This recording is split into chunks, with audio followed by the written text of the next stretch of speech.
안녕하십니까? 마이다스 성공투자입니다. 자, 오늘 또 시장이 상승 마감했는데요. 특징이라고 하면 대형주 장세입니다. 뭐 삼성전자를 필두로 한 뭐 포스코, LG전자 뭐 이런 종목들이 시장을 이끌고 있어요. 그래서 중소형주 투자하신 분들은 지금 소외감을 많이 느끼실 겁니다. 자, 이런 것이 좀 더 이어질 가능성이 저는 크다고 봅니다. 뭐 그 이유는 다른 게 아니에요. 실적도 대형주가 잘 나오고, 기업의 경쟁력도 대기업이 잘 나오고, 그 다음에 지금같이 불확실성이 큰 시기에는 믿을 건 대형주거든요. 그래서 대형주가 잘 가는 거예요. 다른 이유 없어요. 시장이 아주 좋고 안정적일 때는 중소형주, 테마주가 잘 가지만, 불안하고 경기 침체가 있고 이럴 때는 믿을 만한 주식으로 돈이 흐르게 돼 있습니다. 이 돈이 굉장히 영악하거든요. 금리가 좀 올라가니까 뭉칫돈이 은행으로 가잖아요. 이만큼 빠른 겁니다. 돈이라는 것은. 자, 주식시장도 당분간은 이런 금리 인상기에는 대형주로 좀 더 몰릴 가능성이 크다. 그렇게 염두에 두시고 기본적으로 깔아 놓으시고 투자를 하시는 게 좋겠다. 자, 목 상태가 오늘 또 별로 안 좋아서 목은 아니죠. 엄밀하게 따지면 비염 때문에 코가 이렇게 좀 코맹맹이 소리를 좀 할 수밖에 없는데요. 자, 오늘은 뭐 주말에 미국 시장이 상승했기 때문에 뭐 당연히 상승하는 거고요. 상승의 이유 간단히 한 말씀을 드리면 오늘의 시장 이슈는 뭐냐면 일단 미국 시장이 금요일 날 상승한 거, 그 다음에 미국 중간 선거가 내일이라는 거. 그래서 오늘 종목별로 희비가 엇갈렸죠. 이것 좀 말씀드리고 그 다음에 한 가지 좋은 소식은 IRA 3년 유예, 자동차만, 다른 거 말고. 그 현대차, 기아차가 급등한 거. 그 다음에 중국이 제로 코로나 고수를 또 한다. 이랬다, 저랬다. 금요일 날은 제로 코로나 이제 끝낸다 해가지고 중국 관련주 급등했잖아요. 오늘은 또 카지노, 뭐 화장품 또 빠졌죠. 어, 그것 때문에 아이폰 14 지금 300만 대가, 생산 차질이 있다. 이런 얘기까지 있습니다. 자, 시황 간단히 살펴드리면, 원달러 환율이 크게 하락을 했죠. 호재죠. 일단은 뭐 원달러 환율이 하락을 하면, 상승하게 돼 있습니다, 시장은. 자, 이렇게 보면, 달러는 거의 고점을 찍은 것 같아요. 달러가 고점을 찍었다는 얘기는, 시장이 저점을 찍었다는 얘기하고 똑같습니다. 왜 고점을 찍었냐고 섣불리 판단하냐면, 자이언트 스텝을 하고, 금리를 한국보다 1% 이상 올려도 달러 강세가 이루어지지 않았어요. 금리 약발이 다 했다는 얘기죠. 그리고 12월 달에는 빅스텝 정도로 좀 완화할 것이다. 이런 얘기가 나오고 있으니까 일단 환율로 촉발한 시장 약세는 어느 정도, 그러니까 긴축하고 똑같은 거죠. 마무리가 좀 된 거고요. 두 번째로 우크라이나 전쟁은 이번 중간 선거가 끝나면 미국이 푸틴하고 젤렌스키하고 협상을 좀 중재한다. 이런 얘기가 좀 나오고 있어요. 피로감이죠. 전쟁이 누구 하나 승리로 지금 끝날 것 같지가 않아요. 러시아가 우크라이나를 뭐 쓰러뜨리기도 어렵고 핵무기를 쓰지 않는 한. 그렇다 해서 뭐 우크라이나가 전쟁을 해서 돈바스 지역이나 루안스크나 뭐 이렇게 헤르손 이런 지역을 되찾을 가능성도 없어요. 그러면 이 상태가 몇 년 갈 수도 있다는 얘기인데 서방 국가나 미국이 언제까지 우크라이나를 계속 지원할 수는 없잖아요. 경기도 안 좋은데. 그래서 좀 휴전 가능성, 이런 얘기가 좀 나오고 있더라고요. 그 다음에, 중국 얘기는 했으니까, 중국은 이제 더 이상 얘기하면 또 짜증나겠죠. 여러분들, 중국 관련주. 하루 상승했었죠. 지난주 금요일 날. 화장품, 카지노. 중국이 제로 코로나 푼다고 그래서. 뭔가 잘못하시는 거예요. 제로 코로나 푼다고 해서 중국 관련주가 올라갈 수가 없다고 제가 분명히 말씀드렸어요. 그거는. 자, 그건 역학관계상 그렇다. 이렇게 말씀을 드렸고. 홍콩 증시는 시장의 불안 요인인데 그래도 최근에는 많이 안정이 됐고 상승을 했습니다. 오늘도 상승을 하고 있고요. 자, 그래서 시장이 여러분들이 보셔도 어느 정도 좀 안정이 돼 있고. 자, 종목별로 좀 말씀을 드리면, 일단 코스피 지수는 0.9, 코스닥도 0.9, 뭐 비슷하게 올랐습니다. 근데 이 떨어진 종목이, 코스닥 같은 경우, 오른 종목이 둘 다 많군요, 오늘은. 예, 오늘은 뭐, 중소형주까지 같이 올랐다고 보시면 되겠습니다. 그렇게 보시고요. 시장은 분위기 좋습니다. 지금 나쁘지 않고요. 단기 반등을 2600까지 보는 전문가도 나오기 시작했어요. 뭐 설레발일 수도 있는데 어 항상 여러분들 바닥 그러니까 악재가 나왔을 때 밑으로 안 빠지면 지수도 그렇고 주가도 그렇고 바닥이라고 이렇게 잠정적으로 우리가 판단하고 이렇게 매매를 한다고 그랬잖아요. 엊그제 제가 미국이 폭락했는데 한국이 안 빠지더라고. 그리고 종목들이 악재가 나와도 더 이상 안 빠져. 그런 부분은 강력한 바닥의 신호다. 그런 말씀을 드렸으니까 트레이딩 하실 때 그런 부분은 꼭 참고하시기를 바라고요. 자, 미국 중간선거 얘기해 드릴게요. 오늘은 중간선거. 여러분들, 오늘 특징주가 태양광주예요. 풍력하고. 보시면, 물론 삼성전자도 있지만, 그 대장이니까 삼성전자 말씀을 드리면, 6만전자 회복했죠? 의미 있는 날입니다. 의미 있는 날이에요. 6만, 얼마 만에 6만 전자입니까? 뚜렷한 호재도 없이. 예, 삼성전자 좀 더 갈 수 있고요. 여기 차트 보셔도, 이거 차트 보고 분석하는 거 아니지만, 이격도 상당히 벌어졌죠. 예, 여기까지 크게 매물이 없어요, 사실은. 별. 뭐, 물론, 매물이 있고 없고가 중요한 게 아니지만, 여기에 있죠. 당연히 매물이야. 이 정도. 6만, 2천 원. 이 정도까지는 있죠. 근데, 뭐 삼성전자 같은 게 매물대 이런 걸로 움직이는 게 아니에요. 한번 미치면, 지금 600만이에요, 600만. 삼성전자를 들고 있는 주식 투자자 수가. 미친 듯이 또 밀릴 수도 있어요. 뭐, 그럴 가능성은 아직은 없습니다. 자, 오늘 상승은 필라델피아 반도체가 상승했기 때문에. 그러니까 오늘은 하이닉스도 당연히 상승하죠.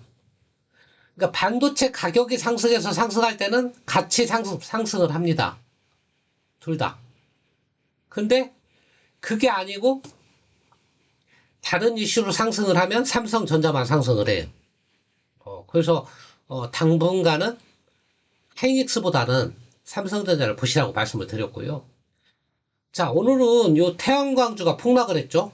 아직 그래도 저점 안겠어요. 왜 폭락을 현재는 다 아시죠? 하나 솔루션이 지금 안 좋은데 지지선에 또 걸쳐 있어요. 뭐 차트만 보면 살 타이밍이에요. 어떤 시나리오냐 시장에 미국은 하원은 4년마다 한 번에 다 바꾸잖아요. 상원은 3분의 1씩 바꾸더라고요. 보니까 3분의 1씩. 그러니까 한 30명 정도만 교체하는 거예요. 상원은. 그리고 미국이란 나라는 뭐 어느 한쪽에 쏠림 현상이 없어요. 이겨도 뭐 51대 48 이래요. 상원 의원도. 하나 차이로 이기는 거예요. 하원도 우리나라처럼 뭐 어떤 때는 뭐 보수 진영이 뭐 200석 가까이 되고 어떤 때는 진보 진영이 뭐 200석 가까이 되고 이런 게 없어요. 미국은 거의 비슷비슷한데 약간 앞서는 거예요. 그래서 오늘의 우려가 뭐냐? 공화당이 상원도 이기고 하원도 이길 것이다. 그러면 신재생 에너지 후퇴할 것이다. 택도 없는 소리예요. 택도 없는 소리. 이 태양광이나 신재생 에너지가 미국만을 위한 법안이 아니잖아요. 공화당이 승리했다고 해서 그 법안을 폐기한다? IRA 법안 폐기하고 다시 에너지 가스를 팍팍 쓰는 그런 시대로 간다? 에이, 택도 없는 소리입니다. 오늘 같은 날 말도 공화당이 설사 이기더라도 신재생 에너지 확대는 막을 수 없는 대세예요. 이건 미국만의 문제가 아니고 지구적인 차원입니다.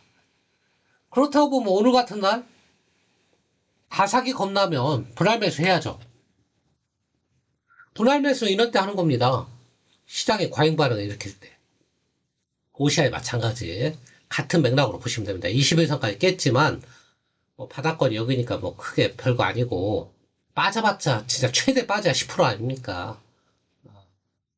자, 그래서 그거는 공화당이 승리한다고 하더라도 IRA 법안이 후퇴하거나 폐기되거나 새로운 또 법안을 만들 수도 없어요. 왜? 대통령은 바이든이잖아요. 바이든은 거부권이 있죠. 우리나라도 거부권이 있듯이. 우리나라가 영미계, 미국계 대통령제를 많이 본받은 거거든요. 거기에 이제 유럽식 좀 가미한 건데, 거부권이 있어요. 그러니까 새로운 법도 못 만들고 기존 법안을 폐기할 수도 없는 거예요. 상원이 받겠다고 그래서. 그리고 미국은 당론 이런 거보다는 의원 개개인의 이런 게 더 중요해요, 사실은. 뭐 공화당이 한두 석 앞섰다고 해서 공화당 뜻대로 되는 것도 아니고, 민주당이 한두 석 앞섰다고 해서 민주당 뜻대로 되는 것도 아니에요. 그만큼 의원 하나하나가 헌법기관이에요. 그러니까 거의 비슷한 세력이 200년 동안 유지를 해온 것이다.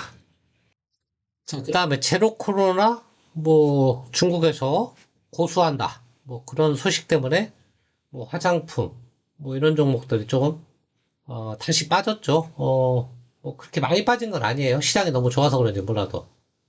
LG 건강은 좀 상승을 했고, 한국 화장품이나 아시아나 이 정도는 빠졌네요, 보니까. 자, 중국이란 나라는 알 수 없는 나라죠. 혼자만, 코로나, 제로 코로나, 열심히 고수하고 있습니다.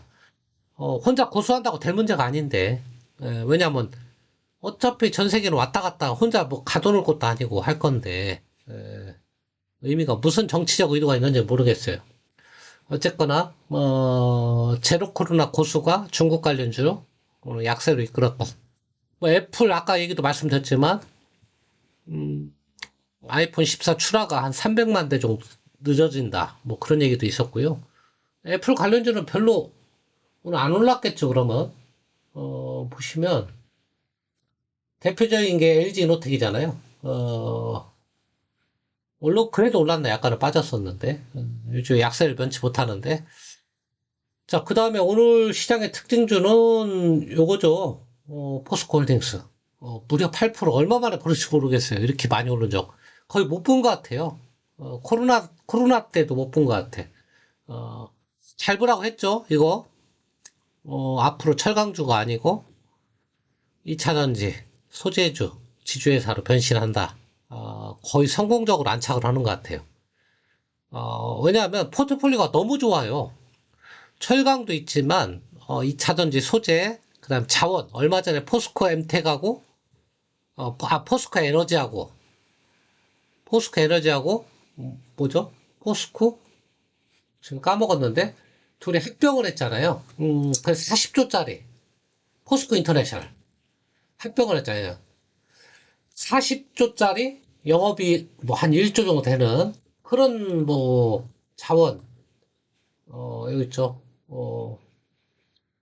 힙 자원 전문 회사가 또 탄생을 하는 거죠. 거기다가 포스코 케미칼 2차전지. 그 다음 포스코가 또 자체적으로 하고 있는 리튬이온. 아주 좋아요, 포트폴리오가. 그래서 저점에 잡으신 분이라면 그냥 발 뻗고 자는 거지, 뭐. 그냥 뭐 오르든지 떨어지든지 발 뻗고 자는 거지. 지주사로 변신한 후 새로운 가격대를 한번 기대해 보는 거죠. 좋습니다. 분위기 좋고요. 뭐 얘가 오르니까 뭐 덩달아 현대제철까지 올랐는데 원래 뭐 등락의 큰 업종이라 좀 오늘은 다 상승했어요. 이것뿐이 아니고 경기 민감주가 다 상승했어요. 오늘 보면 이 롯데케미칼 같은 거 진짜 못 가는 거 이런 거 8%씩 올랐어요. 그러니까 포스코만 올랐으면 포스코만의 호재가 있겠구나 생각해야지만 뭐 이렇게 다 오르면 오늘은 중국 관련 이슈예요. 뭐 철광 이런 것들 그렇게 보시면 되고 그러니까 너무 큰 기대는 할 거 없어요. 길게는 단기적으로 볼 필요 있어요. 이런 거, 뭐, 효성 TNC, 이런 것도 8%씩 올랐어요. 전부 아까 9% 넘게 올랐는데. 그래서 오늘은 경기 민감주가 시장을 이끌었죠. 보시면, 많이 오른 거 볼까요? 코스피 200 중에. 롯데케미칼, 효성 TNC, 페노션, 포스코홀딩스, 금호석유, 효성첨단소재, 유화. 자, 보기 어렵죠? 이렇게 오르는 거. 이게 시장의 강세 조짐이에요. 그러니까 강세일 때는, 지금 강세장은 아니지만 시장이 강하다는 거예요. 경기 민감주가 올라가고, 증권주 보이죠? 제가 얼마 전에 증권주 좀 보라고 그랬는데, 제법 올랐더라고. 그 얘기한 대로, 뭐 한국금융이나, 이런 뭐, 메리츠 증권이나, 뭐, 키움증권 많이 올랐더라고요, 보니까. 그 다음에 해운주도 H&M 오늘 4% 올랐고요. 그러니까 시장이 전반적으로 오늘은 경기 민감주의 날이었다. 그렇게 말씀을 드리고, 그리고 경기 민감주가 제일 싸요. 우리나라에서 그냥 싼 종목 골라라. 그러면 그냥 경기 민감주 사면 돼. 화학, 철강, 건설, 증권. 이게 제일 싸요, 대한민국에서. 은행까지 여기서. 싼 종목 고를 때 여러분들 고민하실 필요 없어. 싼 종목은. 화학, 철강, 은행, 증권, 뭐 이렇게 딱 골라버리면 돼요. 시장에 지금 좀 기술적 반등할 때 좀 세게 나오는 것이 조금 더 이어질 가능성이 크다 이렇게 보시면 되겠고요. 그 다음에 현대차가 오늘 상승했죠. 제가 이 현대차를 말씀드릴 때 현대차가 빠진 이유는 충당금을 쌓아서 빠진 건 아니고 IRA 때문에 빠졌다고 그랬잖아요. 그것을 지금 미국 상원 하원 동시에 올렸어요. 3년 이후에. 그러니까 3년 이후에면 현대차가 혜택을 볼 수 있는 거죠. 실제 보조금을 못 받으니까 현대차 판매량이 뚝 떨어졌잖아요. 전기차. 오늘 그 후제로 올라갔죠. 그러니까 현대차가 더 올라가는 게 맞죠. 기아 볼까요? IRA 이슈면 현대차가 좀 더 가는 게 맞아요. 그래서 상하원이 동시에 발의했는데 미국이란 나라가 진짜 이거 안 해주면요. 신의가 없어요. 왜냐하면 현대차, 기아차가 바이든이 방문했을 때 정말 10조 정도 투자 발표로 화답을 했거든요. 근데 이 정도는 해줘야죠. 통과될 가능성이 저는 크다고 봅니다. 문제는 그동안에는 상원만 제출했는데 오늘은 하원까지 모두 발의했다. 그게 더 중요하고요. 그 다음에 전통적으로 공화당이 지금 상원, 하원 다 강세라고 하잖아요. 최대 의석을 가져갈 가능성, 이제 다수당이 될 수 있다는데, 공화당이 집권했을 때, 더 상승을 많이 하는 그런 업종이 정유라든가, 이런 자동차라든가, 철강, 이런 전통 산업들이 강세를 보였어요. 그렇기 때문에 더더욱 공화당이 승리를 하면 통과될 가능성이 크고, 공화당이 승리를 안 해도 바이든 대통령이 선물을 받았잖아. 기아차, 현대차한테. 정의성 회장 면담도 하고 단독으로. 그래서 통과될 가능성이 높아졌어요. 두 군데 다 발의했는데 그거 통과되면 20만 원 돌파할 겁니다. 원래 거기서 빠졌기 때문에. 실적은 그때부터 좋아졌거든요. 자, 제가 또 코가 오늘 좀 막혀가지고 길게 못 할 것 같으네요. 이 정도만 말씀드리고요. 시장 나쁘지 않습니다. 마지막으로 미 선물 봐드리고 선물을 안 받으렸는데 자, 미 선물이 아까보다 많이 그래도 회복을 했습니다. 오늘 나쁘지 않을 것 같고요. 오늘 우리 시장 미국 시장이 또 오늘 오르면 좀 더 이어질 것 같다. 그 말씀을 드리고 시황 마치도록 하겠습니다. 감사합니다.